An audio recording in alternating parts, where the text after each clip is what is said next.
Hey, it's your old pal Slim, and this is 70mm, a podcast for film lovers.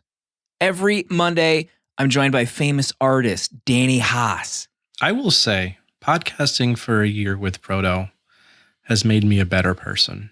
And spiritual advisor, Protolexis. I know, Danny, you apologize at the Shin Godzilla episode for your rating, but the fact that you even needed to see Shin Godzilla to apologize, you should apologize to everyone right now for thinking this was a 4-star movie. Like, what is wrong with you? And together as friends forever, we discuss recently watched movies.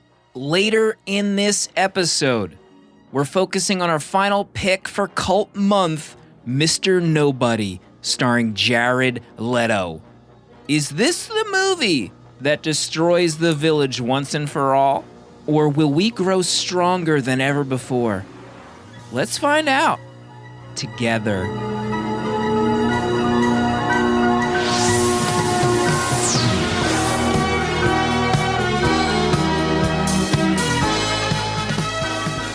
Cult Month coming to a close this episode. Mm-hmm. It was Proto's pick. Mr. Nobody, Jared Leto.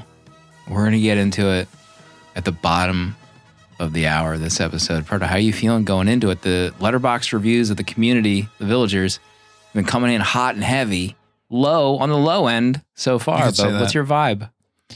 I'll tell you, I was disheartened this whole week because I've seen this movie before. And when I saw this movie, I enjoyed it. I had a good time. I was thinking like, no one's seen this. We'll all watch it. You know, it'll be a movie that no one's seen before. It'll be fun. People will like it. No one liked it. Not a soul. Already defeated in the first 30 seconds of the episode. You never know how we're going to think of it. We'll find out real quick soon. Our thoughts coming later in this episode. But I was reading the tea leaves. You know, I think the pulse of the village in our Discord is non-positive. You know, so we were talking about what we're going to do for the next month, February. Will we continue another themed month? What would we possibly do to save face after this episode? You know, we kind of teased it out a couple weeks ago, and we're doing it. We're doing Faves month. Faves Brewery. One movie from each host from their top 4 list in Letterboxd. One of their favorite movies of all time. It's happening. And it's time to put us to the test. We've thrown the villagers to the fire. Now it's time to throw our feet to the fire. And then I'm next week. I'm the first one to go. Proto's changing his top 4 right now. I thought about it. I see letterbox covers rotating in his glasses. They're shifting around. So next week is going to be my pick. I'm going to save my announcement for later in the episode, but I'm excited. Stay tuned later in this episode. Speaking of the Patreon, we have some new members we want to call out. You can sign up at 70mmpod.com. Christina, Christy, Peter, Mike, and John all joined this week. Wow. To the Patreon, $4 a month. Get discounts on merch. You can join our Discord. Get a physical membership card that Danny designed to our make-believe video store, VHS Village. Just as important as that, the Patreon exclusive vote is finished for our next episode that you'll only be able to listen to on Patreon. And it was down to 2 movies, The Thing versus Flash Gordon. Proto, can you now reveal what's the next exclusive Patreon episode? I can. The numbers are in. All the votes have been counted, tabulated, and recorded. They're sealed. I'm opening the package now. And wow, with an amazing turnaround in the 11th hour, Flash Gordon wins with 61% of the vote. Righting a wrong. 61%. As this is the losers bracket. We mentioned it before. These are movies that have lost previously. The Thing goes down. Nobody was expecting it for our patrons to take ownership and vote with, I believe, 4 times the amount of votes than we actually have patrons somehow voted for this poll. It's a miracle.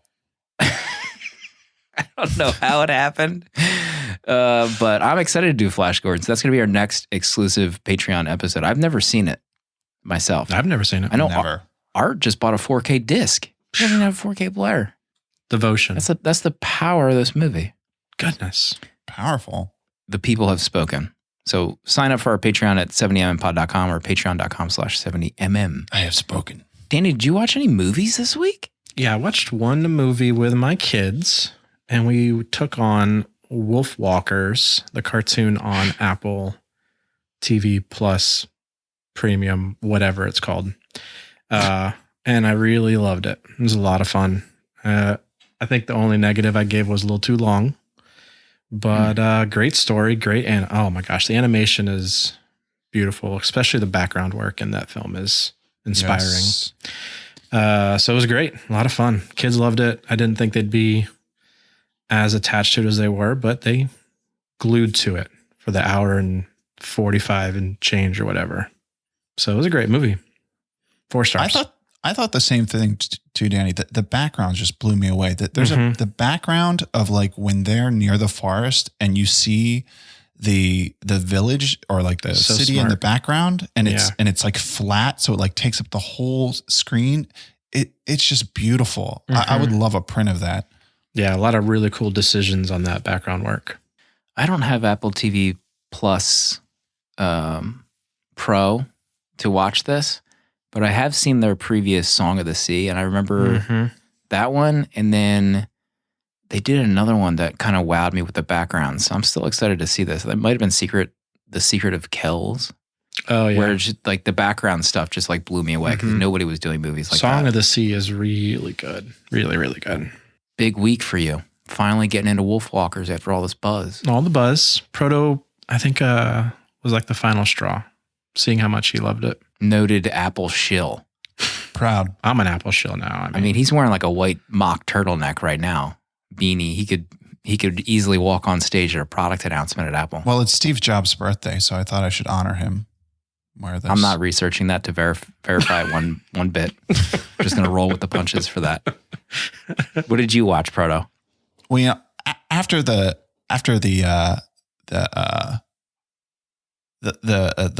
harsh words I got last week for not doing my job, I figured I should I should pay back all the listeners and make sure I watched a couple movies this week. All right, so I got some viewing in, and it was a good week for movies. My gosh, I watched some great flicks. Starting with, I finally got back to Kurosawa and watched Yojimbo. Nice. From 1961, starring the great Toshiro Mifune, and man, what a movie! Because Slim, you watched it like I guess like a week or two before, and I was like, it's like 90 minutes long. It's not too long. I was like, all right, I can watch this, bang it out real quick. I think like the first half, I wasn't. It was like a little slow. I wasn't totally on board. But man, once it gets going, it's a really fun movie. The main premise is it's Mifune plays a samurai who comes into a town where there's these two warring gangs, and he pretty much comes up with this cunning plan to have them destroy one another, and him also play a part in ridding the town of these two gangs. The soundtrack, the score in this is so good. I just love it. It almost feels like it's like it was composed by like a somebody who was like drunk. Like the music sounds drunk. I don't know how to describe it, but it's so cool. And then there's this escape sequence in this movie, which is just magnificent. Like you can like the samurai, he's injured at one point, and usually with like action movies, somebody gets injured. They might for like a hot minute, they're like, oh, they can't do anything, but then they get up and they're fighting again. Mm-hmm. Not in this movie. They go 110%. Like he is on his deathbed, but he has to escape. And it's a fantastic sequence. His hair just being all in disarray after he gets beat up. His hair messy. His Very face messy. is just like so swollen in that scene. It was brilliant. And then after that, I watched Howl's Moving Castle. Oh my from gosh. Ghibli. And that was Ghibli. I gave that 5 stars. Man, it was great. It's a great. I had seen it before, but I think it might have been my first Ghibli that I saw. So I think I might have been like unsure of what I was watching and not like totally familiar with just the tone of those movies. Maybe I was a little weirded out by the pace of it too. But this time, I was ready because I've seen a lot of them, and it's up there, man. It's, I don't know, maybe it's number 2 after The Wind Rises. I mean, it's like Wind Rises, Nausicaa, and probably Howl's Moving Castle. Those 3. Look at this direct quote from this review. One of the most imaginative movies I've ever seen. Also, this is everyone sitting down? This review has 10 likes on Letterboxd. What? That's like discovering plutonium. That amount of likes on there. That's how rare that is. Ken says Sanjuro is a direct sequel to Yojimbo. I think the whole thing is he just names himself off whatever he is around. And then me and my wife, we've been, ever since Jenna got a Letterboxd, we've been, talking about watching movies and then watching movies. It's been exciting times in our household, in the Lexus house. So we watched Tanya. Oh my. The Tanya Harding story. You guys heard of this? Left field pick. I'm a sucker for a good biopic. And I would say this is on the good side of the biopics. It's a fun story. It's a rough story. I didn't really know much about it. Like, I was too young to know what was going on when this happened. Yeah. So hearing this story, watching this movie, what's funny about it is they also play it like they're not sure. You're not sure if all of it happened as they say, because of course it's based on the accounts of the people, who it's about, and they were contradicting each other. So they kind of piece it together, and they kind of break the wall a little bit and have the characters talk to you. So you're not like really sure what's going on all the time, but either way, it's very entertaining, fascinating story. Also heartbreaking too. I mean, the family dynamics are insane. So Slim, you might appreciate that part. I know how much you're into that kind of stuff. We all do. How about you not thinking how athletic figure skating is until this movie? Well, no, the thing is, I did. I just didn't know that it wasn't physically possible until I watched this movie. Because when was the last time you ice skated, Bruno? It's been a minute. But like when you see it in the Olympics, you're so far removed. But in this movie, they do it like where you're really like you're on the ice, like the camera's on the ice following her, and you can hear Margot like breathing and like grunting as she's doing it, and you're just thinking like, my God, like and the thing is, if I spin with my kids more than like 3 times, I'm gonna go through a wall. And then, but this, these women, they're spinning like 30 times, and then they're jumping in the air on ice on a blade and spinning again. It just doesn't make any sense. It's truly a miracle. Magic. It's magic. Yeah, it's absolute magic. You did some work this week, but I saw a review come in hot under the wire. Sean just called out, first of all, before I get into it, Sean just called out Topek. How amazing would it be doing Cutting Edge for this podcast? Oh my gosh. Are you kidding me? Love Topek. Right now. Cutting Edge. Yeah, that's a classic. My gosh. Godzilla King of the Monsters. Can you walk us through what prompted you to fire that bad boy up? Well, I didn't want to be left behind. Okay. We saw that Godzilla versus King Kong's coming out, and I wanted to be caught up on what was going on with these stories. Yes. And then I remember Danny watched this movie, and then he was livid with you, Slim, for you giving it 3 stars. Let's bring it up. And I'm watching this. I know, Danny, you apologized at the Shin Godzilla episode for your rating. Yes, I did. But the fact that you even needed to see Shin Godzilla to apologize, you should apologize to everyone right now for thinking this was a 4-star movie. Like, what is wrong with you? Sorry. I am sorry. I should change it. It's at best 3 stars. Gotta watch because it again. I do love all of the monster stuff. Yeah, that stuff's cool. Yeah, it's great. It's great. Everything else, nah. It is garbage. But when I go back to back with Shin's life changing. It is. For cinema for me. Well, and I can't believe that. If I would have saw Shin before that Godzilla movie, I would probably have taken a hot dump on it. What did Pro? Didn't you even give Shin like 3 stars though? You didn't give that 4 stars. Oh, yeah, no, I don't. I mean, Shin's okay. It's good. I mean, it's better than this for sure. Mm-hmm. Like my life wasn't changed by Shin. But. So I liked Kong Skull Island a lot. That director is really talented. I think he's working on the Metal Gear Solid movie next. Excuse me. That's a real thing. You can look into that. The colors in Skull Island were really dynamic. A lot of fun all around. Skull's a lot of fun. With that said, we still don't have a full trailer for this dang Godzilla versus King Kong movie that's coming out in a month and a half, 3 months. I know. 2 months. Something's going on here. Something's fishy here. We're in uncharted waters. They just announced. Something is very fishy. Are they going to screen this for reviewers, critics? HBO, are you listening? Telltale sign. You just heard my King of the Monsters review. HBO. HBO just unsubbed from Pocket Casts right now. Hit that unsubscribe button. We mentioned our favorite social media site for film lovers, Letterboxd. We're on there. We have a 70mm account that you can follow and tag along as we all watch movies together as friends. And you are entered to win a free year of Letterboxd Pro by sharing the show on social media every week. And this week's winner for a free year of Letterboxd Pro, Treen_DK on Twitter, tweeting up a storm about going through the backlog of 70mm. So congratulations, free year of Letterboxd Pro. Congrats. Amazing. No ads.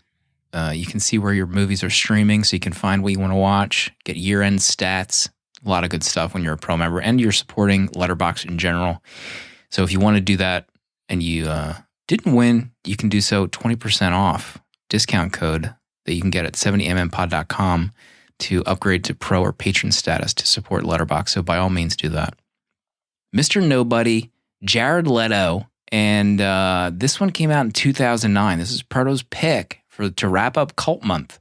This is the movie, to reiterate, this is the movie that replaced Point Break. Proto, can you guide us into the future and the past and the present with Mr. Nobody? Nemo Nobody is dead. It's 2092 and Nemo is the last living mortal, unsure of who he is. It's 1975 and Nemo is born. Nemo is 16 and falling in love for the first time. He loves Anna all his life and no one else. He loves Elise all his life until she leaves him in the middle of the night, until she tragically dies on their wedding day. Nemo is all of these and none of these branches of life that has come to an end, that is just beginning, that never was and will always be.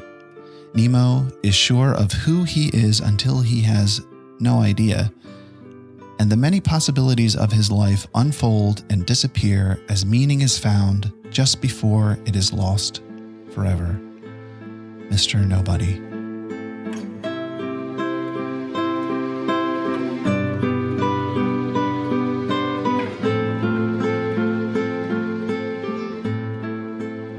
Forrest in chat is saying, is surviving this pick what initiates us into the cult of 70mm?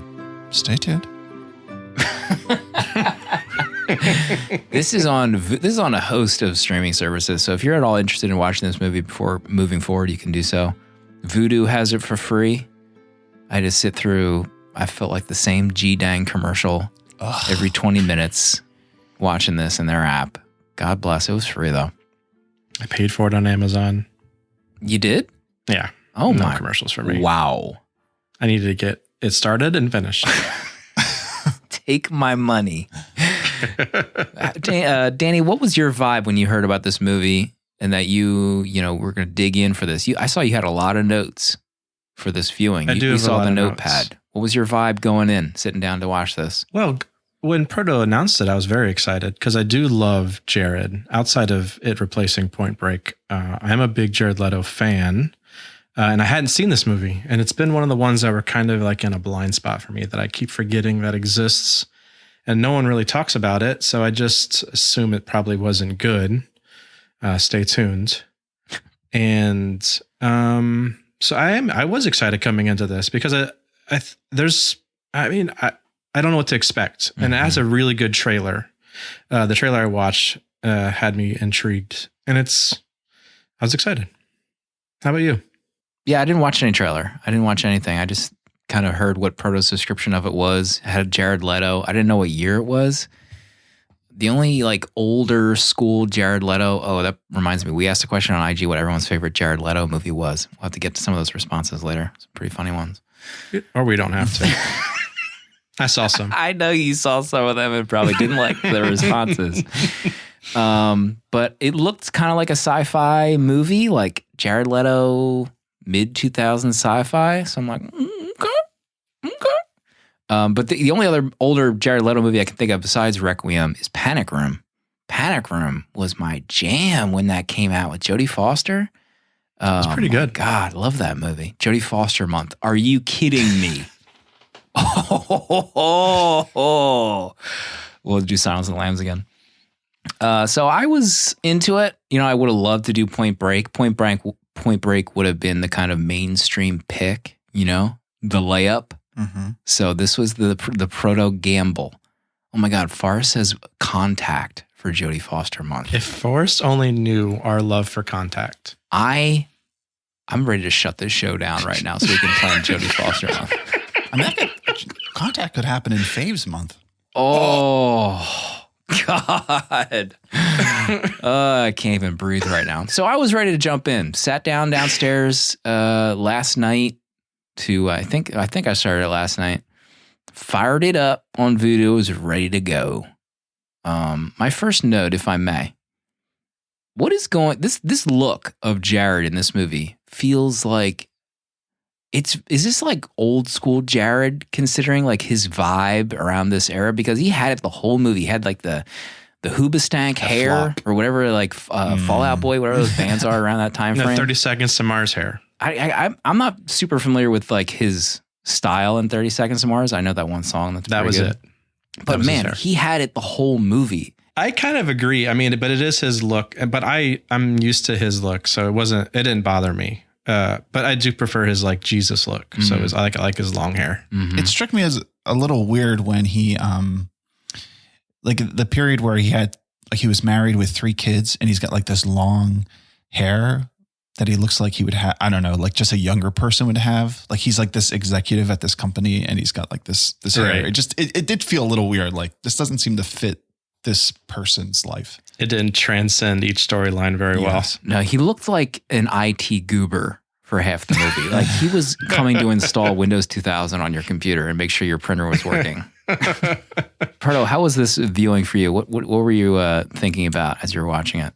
I had seen this before and I was trying to figure out when I did. I know I definitely put it on with something else when I was doing something else. Like I wanted to have just something on in the background. I want to say it was like Christmas Eve one year and I was like wrapping presents, but I can't confirm that's what it was. But I remember I started it and then whatever else I was doing, I just stopped and I got like sucked into this movie because it's so, to me, it's so weird and so different and just the non-linear path that it has of how it jumps around and it does a lot of just like, just strange things with the way that it tells a story. And it's very, it's very, the songs that it uses are like very in your face. So it's kind of like, when you hear a very recognizable song, like in a movie like that, you kind of like just grabs your attention. So I was just like sucked in when I saw this. So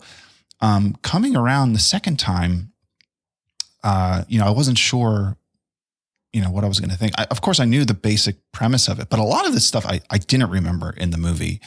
Yeah. Like, I guess like the first thing I thought it's just so there's like a lot of different time periods you see. You see when he's younger in 1975, and then you see different periods of his life. But then it starts, or there's a big portion of it when he's on his deathbed in 2092, when he's 117 years old. And those scenes, they still struck me as so strange.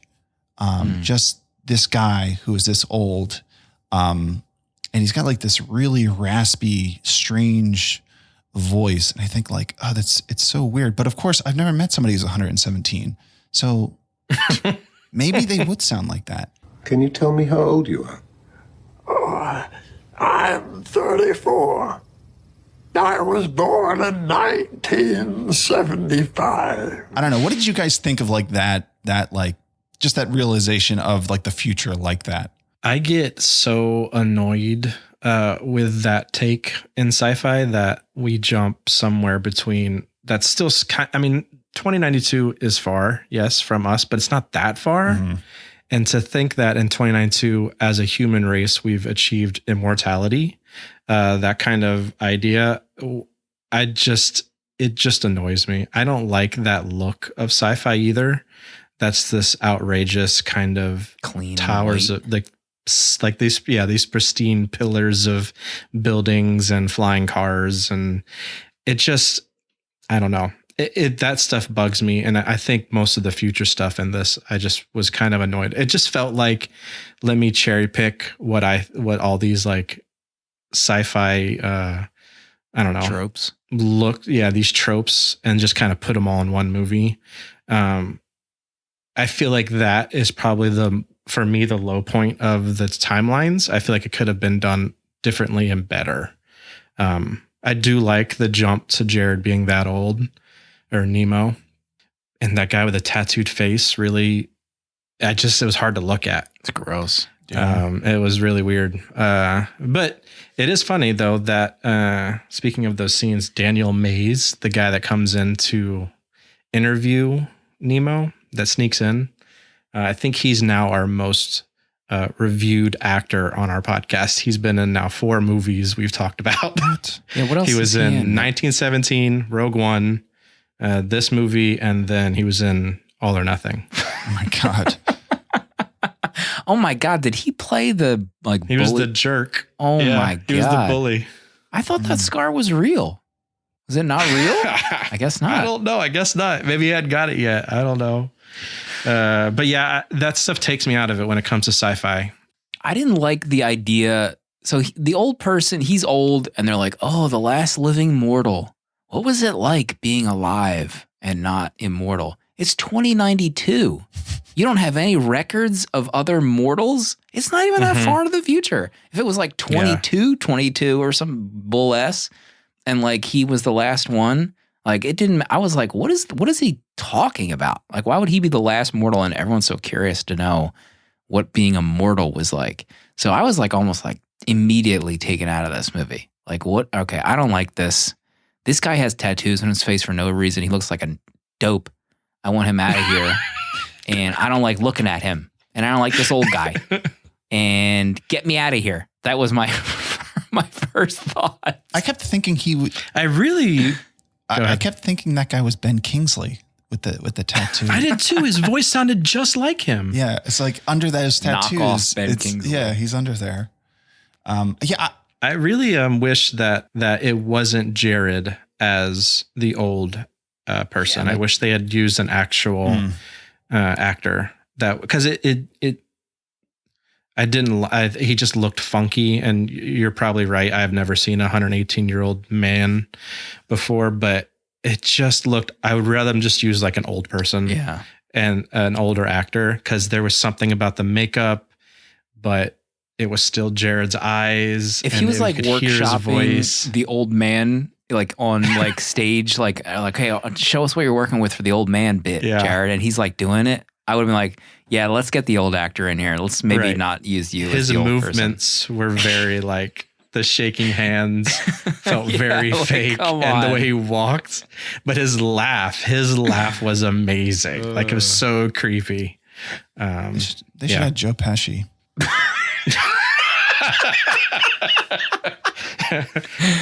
My second note, there is a scene where young Nemo, I don't know, he's maybe like 14 or something.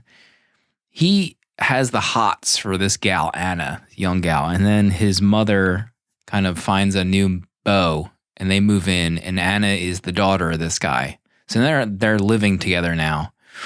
But they are horny for each other, these kids. There's one scene where they're going at it, and like a pornography, like it was from Bridgerton. And I saw a nipple of this young girl. How old are these kids supposed to be? And like this movie overall just feels very European, obviously. Yeah. But I was like, am I going to be on a list now for watching this scene? I felt really uncomfortable during that moment. It happens twice that these kids go at it. I was so out of place, I felt. I don't know how you guys thought. Well, it really wasn't too out. I mean, they'd known each other from school before the parents got together. So I think there was already that connection. But yeah, it was a little awkward to see the bits of nudity with kids, or not kids, but teenagers. Mm-hmm. So it just kind of made me sit back for a second. I actually love that storyline. I really like the storyline with him and Anna, out of all of it. And I think I like Teenage Nemo the best in the whole movie. If we can talk about that, I think that actor did a really good job, in my opinion, portraying the different roles, the different paths that Kid Nemo was projecting. Party, your thoughts on the children having sex on screen? Yeah, well, this movie, it definitely has a lot of European flavor to it. Another thing, back to like the future, the look of the future, that reminds me of both Hitchhiker's Guide to the Galaxy and the movie Brazil, which are both European. So I feel like it's definitely, there's roots there that maybe like influence. I feel like there's maybe a lot of influence that this director was going with when he was writing this, almost like these little like homages or just like inside jokes that like, unless you know what the heck like is in his brain, you're not really, it just kind of looks weird to you. Like I can imagine like he was like, oh, I'll put this little thing in the future. He even has a joke that at one point, he says there's a line, someone says, most of the time, nothing happens, like a French movie, which is, like they say that about a lot of French movies where like nothing happens. Yeah. And like, of course he has a line like that. But the thing that surprised me watching it was I forgot how little Jared Leto is in it for the first half of this movie. Like the teenage Nemo is the star for the first half. Yeah, he's the bulk of it, for sure. I'm just going to say I did not like this movie. Because I just feel like I'm going to go through my negative notes and I don't want to just be such a negative person. I thought so there's a few different scenes where he has the family with kids and the one wife in this, alternate path, this alternate reality at that point, that's all you can think of what it is. His wife is going through like a deep depression, and it's their daughter's birthday, and they're having the party in the house. And she is just like cooped up in her bedroom, going through some really deep mental stuff.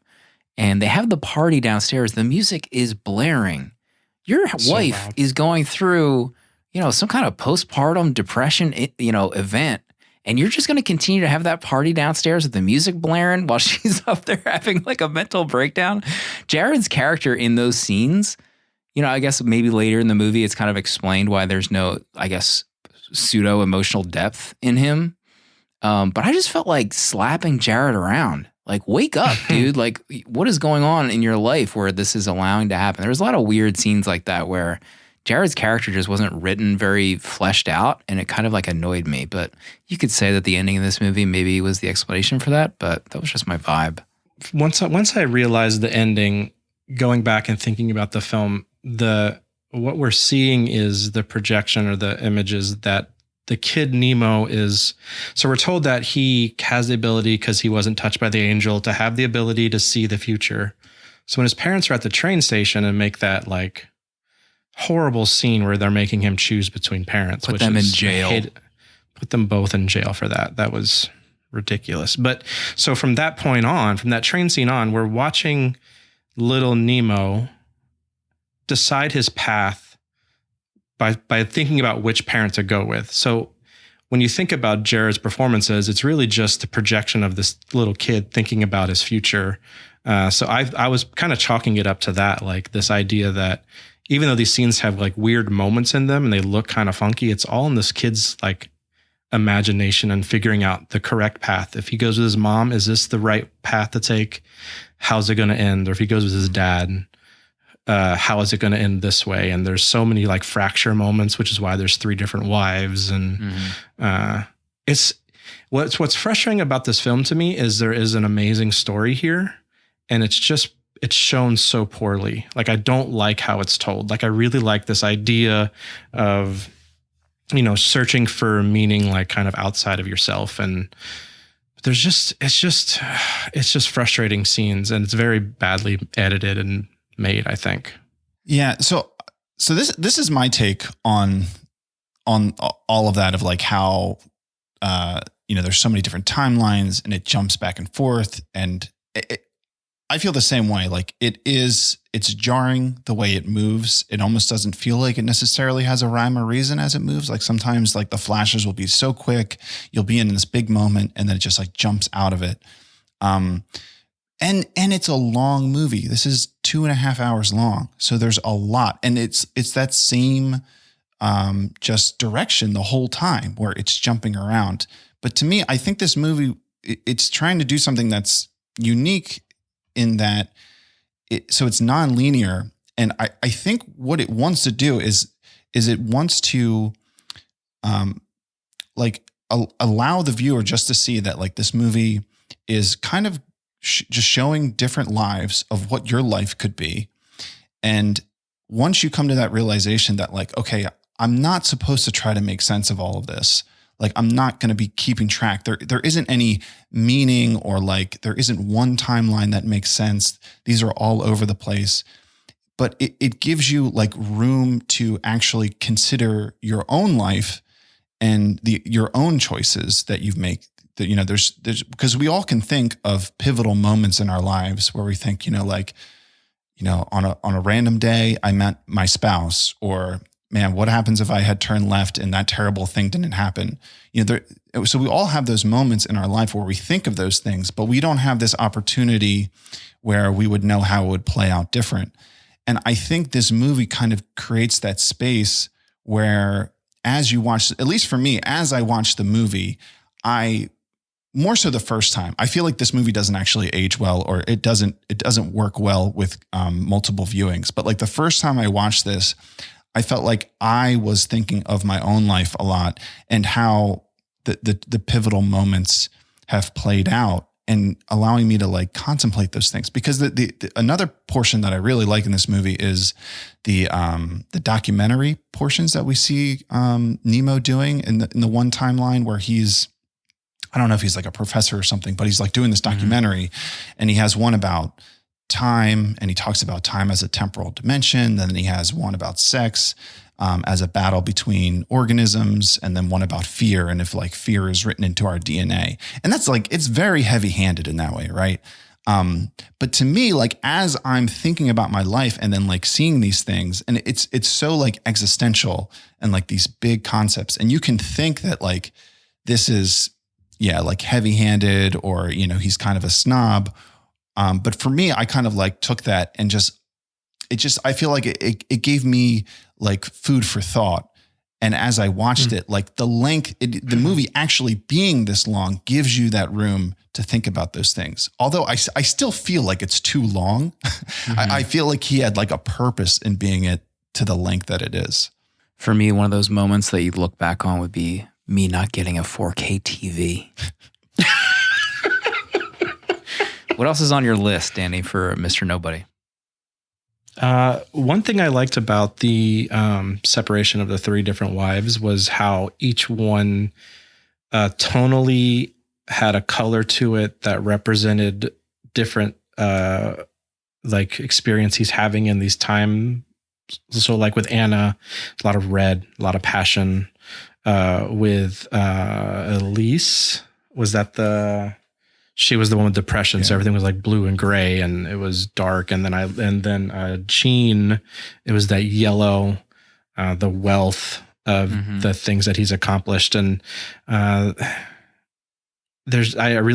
liked how they did that to separate kind of the two different kind of paths he took. And like his mom would be the Anna, the passion. His dad was the depression kind of side. But that third path, it was like this one that he could control. Like he set out to, I am going to do these X, X, and X. Like I have this house. It's going to be this color. I'm going to get to these spots.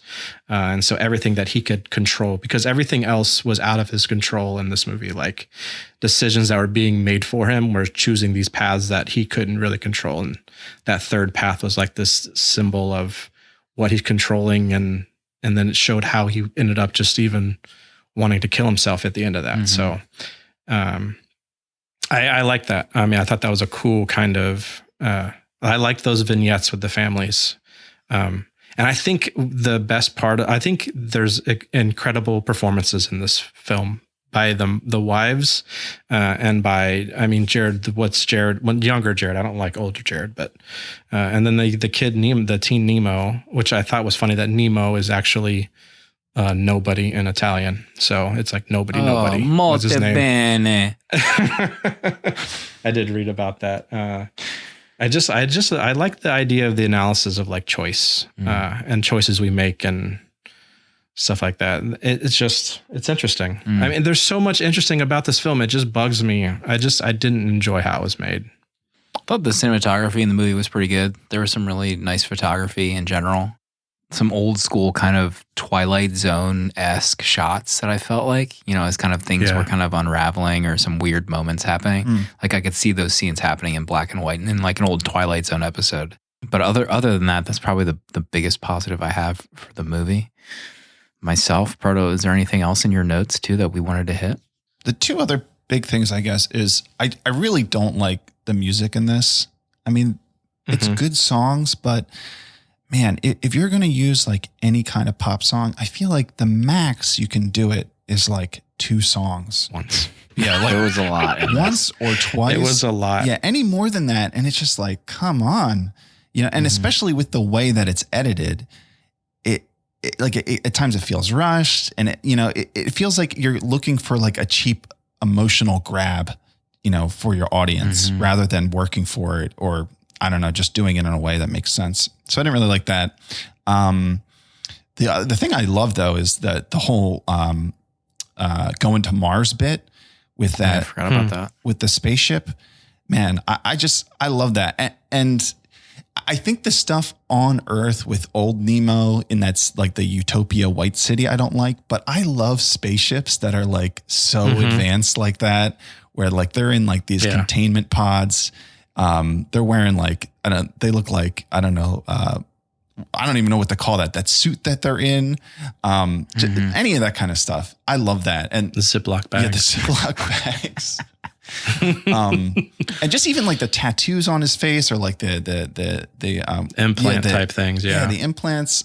I loved all that kind of stuff. I thought that was cool. The space elevator coming up and down from Mars. Yeah, that was cool.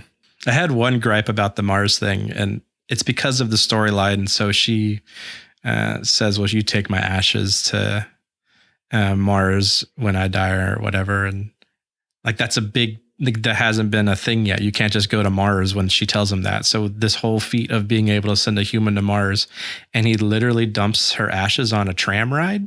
Like there's no meaningful like ash spreading scene. He's just like, well, here we are. Let me just dump it as we drive along Mars. It was very interesting. Maybe that was the rest of her request. Dump my ashes nonchalantly like you don't care on Mars.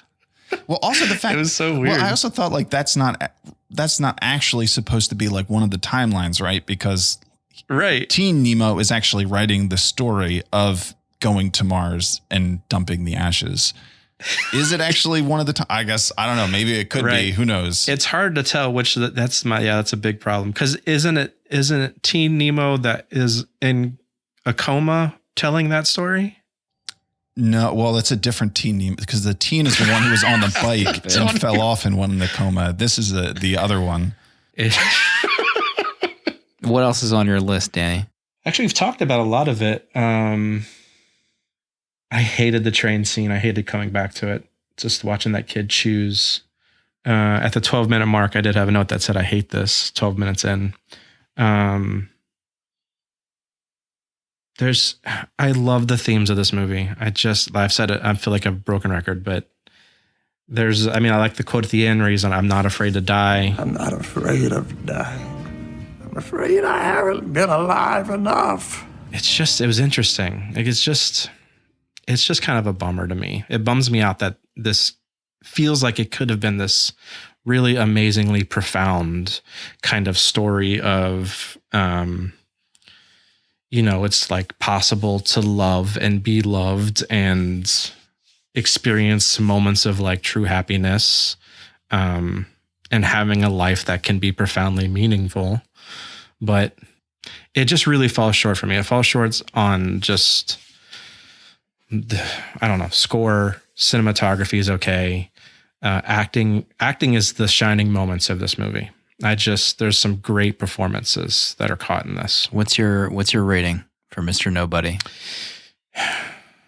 As of right now, I'm at 2 stars. 2 stars. We have let's see. I wanted to pull up V'ger and see what of our village have rated the movie. Let's see. Grugrux Dave, this got so tied up in its own knots, it never helps the overarching story being told. Mike, every time I thought I understood the point of something in this movie, I lost it immediately. Sean, this movie knocks French films by saying nothing happens, while here everything happens, but none of it matters. Woof. My rating for this movie, before we get to Proto, this is going to be a 1-banger for me. I was incredibly bored watching this movie. I felt like I was on my phone for a lot of it. I didn't really care about Jared's character that much, or even the kid that much. I know you guys were talking about his performance. I felt like he was wearing a wig. I was distracted by his hair for the majority of the time. The kids boning in the kitchen took me out of it. It was just shot like an adult movie. Like, I don't want to see the kids kind of going through the motions like that so soon in their existence. Maybe give it a few years. So this is 1 star for me. Pardo? I like this movie more the first time I saw it. I feel like I said earlier, I think it doesn't benefit from multiple viewings. So I'm going to give it 3 stars this time. I think this movie is unique in the way that it rather than more so telling you a story, it's opening a spot for you, a space for you to think about these ideas and to consider your own life. If you don't like that or are not buying into it, yeah, you're not going to like that movie. And I think this movie is polarizing in that way. But I still enjoyed it. Like Danny said, I love the ideas in it. It suffers in a lot of different ways. I think it really needed an editor. I'd like to know what the writing process, because the director, he also wrote this, and maybe he was doing it alone. Maybe he produced this. He paid for it as well. And he just had oversight of, what this movie was going to be like.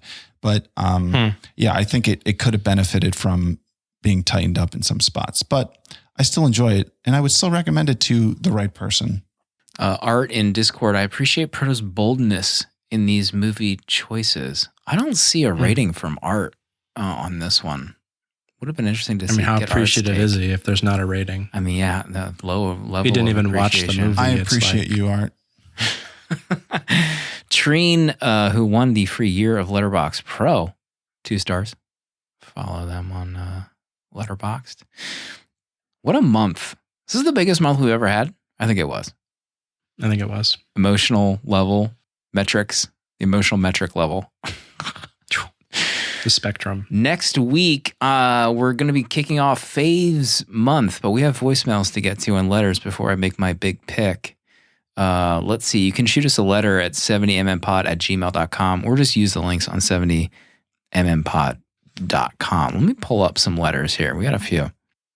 Ty, writes in. Dear 70mm, first, I would like to say that I love what you guys are doing.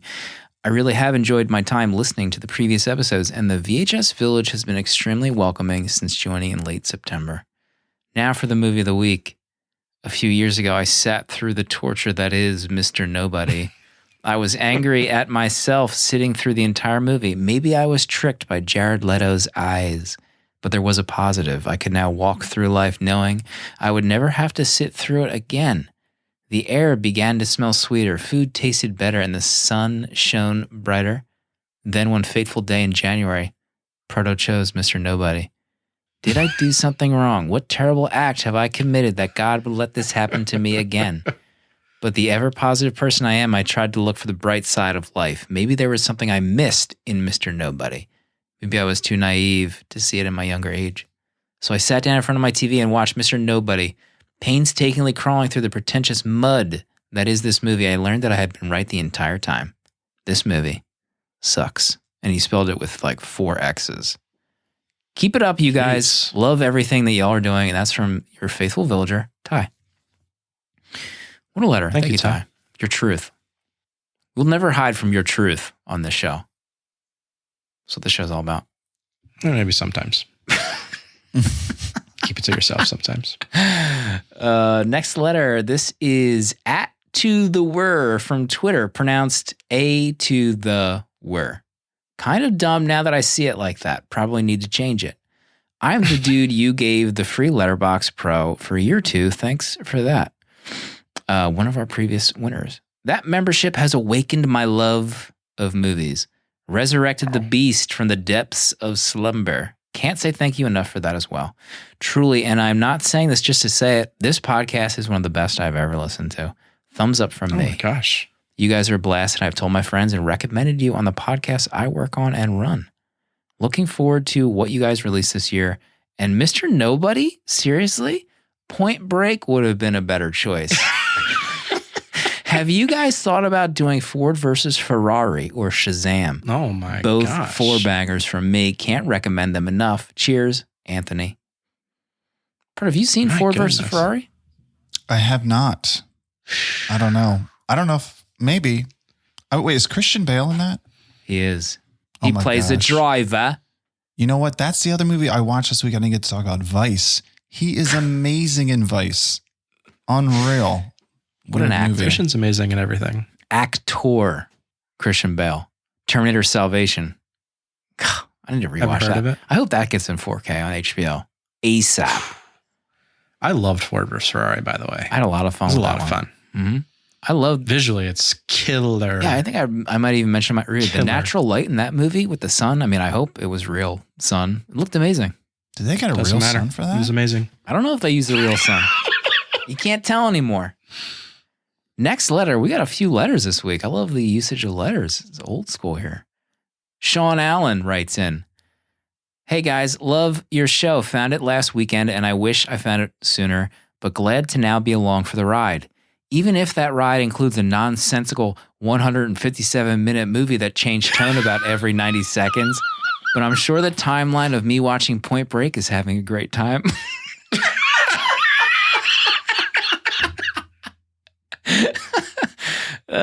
Kind of wish you'd picked Donnie Darko instead, given it just had its 20th anniversary.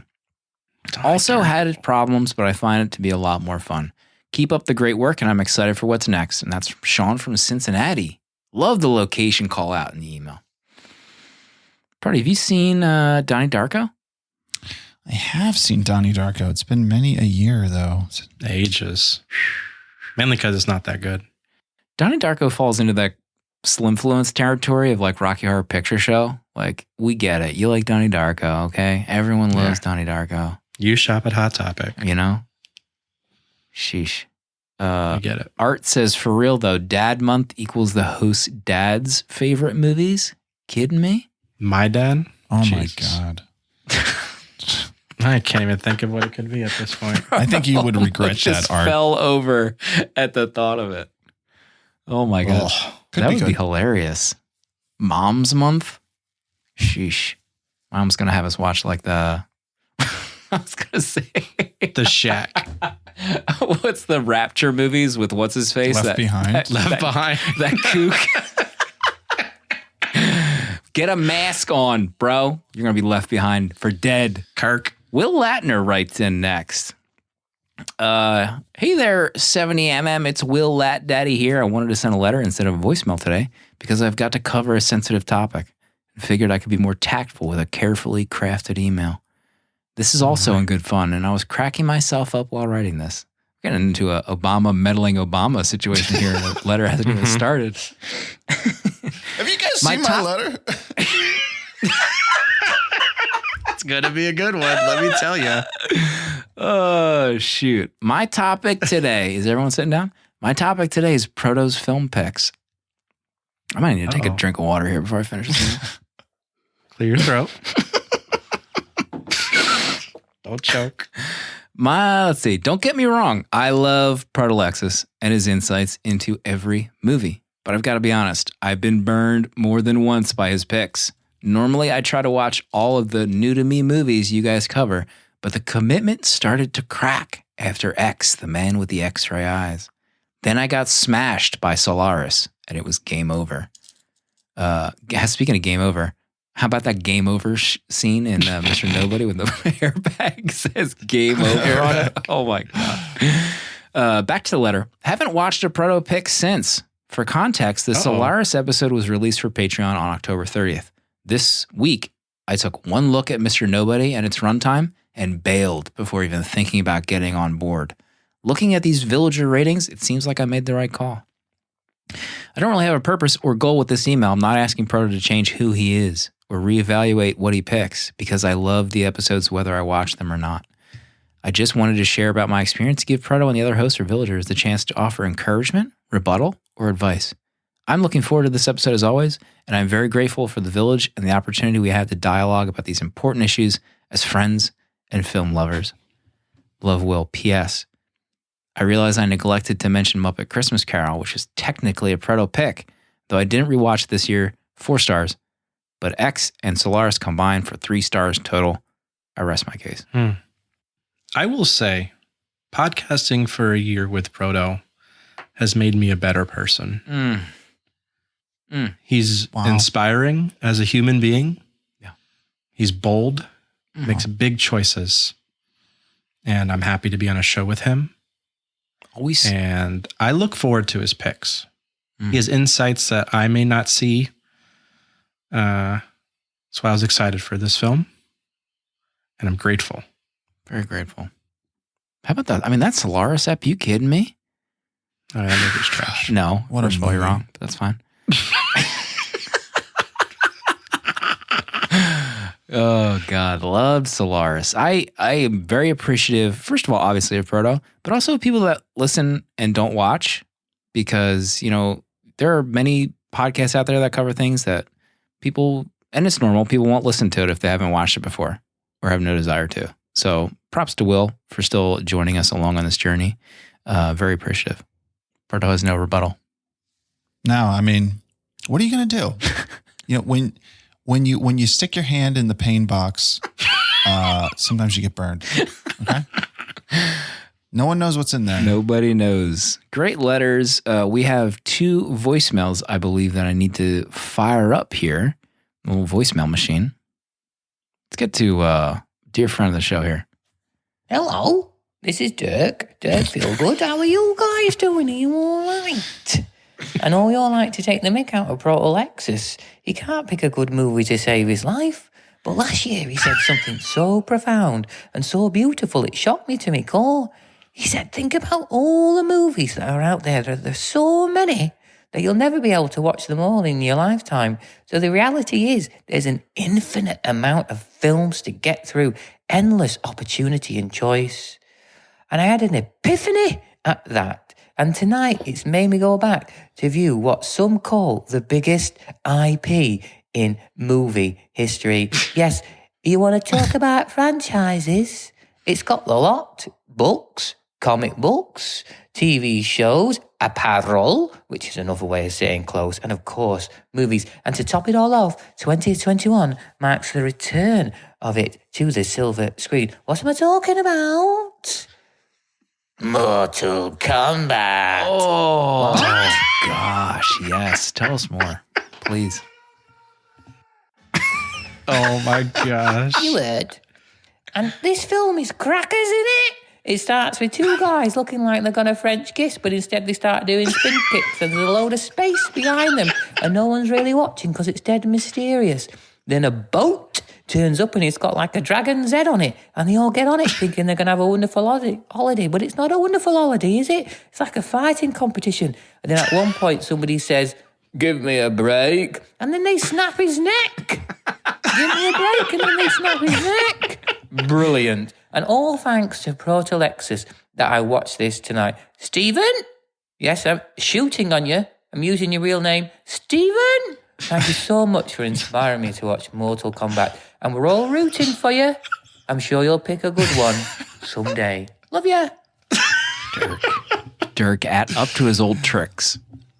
Oh my gosh. Are we doing a double VHS episode, Mortal Kombat Street Fighter? Oh my God. Baby. You imagine? That is anyone writing this stuff down? We got Jodie Foster month, we got Dad's month, and we have double VHS video game episode. God, Mortal Kombat was... I'm watching Contact tomorrow. I'm about to look to see if that's available in 4K right now. Mortal Kombat was extremely my jam growing up. Extremely my jam. Animated series, playing the arcade, doing the secret codes to unlock blood. I was banned from Mortal Kombat. My Baptist parents, you kidding me? No the way. blood in that? No way. They would burn that box alive if they found that Mortal Sex. Kombat in the house. Oh my God. Afar says no 4K contact, unfortunately. I feel ill. Who do we call? I got to get Jody on the horn. Maybe Matthew McConaughey. He's on some kind of press speaking tour for God knows what. Next and final voicemail. Hey, 70 millimeter. It's Catcher calling in because I was listening to your episode last week and I was thinking about how my only viewing of Waterworld was an all right experience. You know, it didn't suck nearly as bad as everyone had made it out to be. I mean, it wasn't good. But then listening to the episode, I was filled with a passion. Yes. A passion to watch the Ulysses cut. So I immediately paused the episode and started looking for the Ulysses cut on Amazon and was furiously searching. And then I found it and I bought that guy so fast and I couldn't contain my excitement. And I texted Danny right away and I was like, dude, I bought the Ulysses cut and I'm going to listen to it. I'm going to surprise the guys on the pod and I'm going to review it and it's going to be awesome. And he's like, no, man, that's not the right edition. It was some shitty 2-disc version of it. And I immediately had to go and cancel my order with Amazon and it was a whole mess. And then I looked it up and I found the Ulysses cut and it's like $45. So I'm going to have to wait out on that. But the point of the story is, thank you guys for inspiring me to just turn around and buy something online. Your episode was just great. Yes. And full of joy and fun. And so thanks for kicking ass every week. And that's all I wanted to say. So thank you, 70 millimeter. Love what you're doing. Love everything. Talk to you guys soon. Love you guys. Thank Bye. you. Thank you, Catcher. Thank you. Catcher messaged me Catch. today before recording to say it arrived. Oh, He's watching it. is he watching He it right ordered now? it. He could be. He could be peeing in a cup right now. Is he lighting up? The price was at like $112. That Arrow we edition. made it spike. I mean, right after our episode, The surge. $112 surge pricing on Amazon. Apparently, it's back down to around 40 bones, I think. But if you The power of the village. listen, let me just say something. If you're into the Criterion collection, if you're listening to the show and you're like, yeah, I like the Criterion. I'm a Criterion boy or gal or person. Catcher is the co-host of a podcast that focuses on Criterion movies.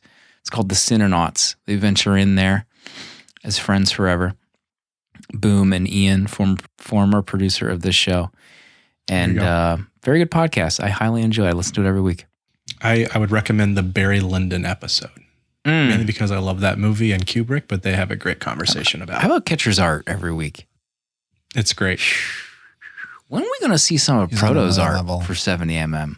As soon as I get this paper in, I don't have any art paper. Do I need to mail you some paper?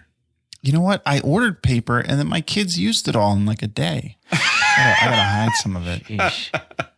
Don't worry, it's coming. Art is asking about a Cinenaut 70mm crossover episode. What would the movie be for that episode? I don't know. Some what's in there. pinkies up crowd pick. I'd have to look to see what's in there before we make any kind of pronouncements. It's a hard. Speaking of pronouncements, Faves Month is next week as of this episode release. It's my pick. I'm kicking off the month. We're only going to be doing movies that are our favorites. We're putting everything laid bare in front of the other hosts, metaphorically, physically, audio-wise. And I am going to my top 4 list right now on Letterboxd. I'm pulling it up. Which of these movies am I going to choose? You know, Vanilla Sky is one of my faves. That's my number 1 right now. Tom Cruise, ever heard of him? I stood up and clapped at the end of that movie in theaters. Never felt something like that in my life. Are you serious? I swear to whatever you believe in as you listen to this show. You know what I believe in. Casino is on there. We've done it. We've done it already. Casino. We nailed it. Oh my God. Danny nailed the art. New addition to my top 4, North by Northwest. We've never done that. Oh. Previously, my top 4, which I removed to put North by in there, was Logan. Danny has not seen that. But those aren't the movies that we're going to be doing. We will be going and traveling to 1987, part man, part machine, all cop, the future of law enforcement, RoboCop, streaming right now on Amazon Prime. Is that GIF real? Peter Weller, Nancy Allen, Ronnie Cox, Miguel Ferrer. The cast in this movie is out of control. This movie is... Really? The month hasn't even started yet, okay? 19, this is Paul Verhoeven. I just watched Total Recall again. He's got Starship Troopers under his belt, and he's got RoboCop under his belt. Those 3 movies, Starship in my Troopers. opinion, are the epitome of science fiction filmmaking. Okay? Trifecta. The image is getting I can't stop looking at that. in the Discord. I love this movie. I'm excited for us to talk about it. It's going to be a lot of fun. I just bought the 4K of this movie. It's in my video account. Amazing. So that's going to be next week. You can stream it on Amazon Prime if you do have that. Is there anything else we want to talk about before we wrap up and fly off into the sunset? Still together? Unfazed. We got it all. I think we nailed it. We nailed it all. We nailed this episode. We nailed it. We stuck the landing. Proto Triple nailed deke. it. Danny nailed it. Double axle. Forrest. Slim faked a podcast for a year just to get this upcoming RoboCop. The long con. Just grifted his ass. Forrest, don't reveal my secrets. Man, he got me. Amazing. Shoot. Let me just take a quick peek at that artwork you just dropped 30 minutes ago. It looks amazing. Nailed it again. Pro, do you want to take us out? Final thoughts for this week's episode? Oh, final thoughts. You know, this was a tough one for me, seeing just all the reviews coming in and no one liking this movie that I picked. But you know what? It felt amazing that I could pick a movie and then so many people would watch it, you know, who listen to our show and who love our show. So thank you for everybody who watched this movie. You know, you took a risk. I failed you again. But I'm thankful. Thank you for being here. I will do right by you someday. Freddie, you've never failed us once on this show, except for last week when you didn't watch any movies. That was the only time. We'll see everybody next week. Thanks for hanging out.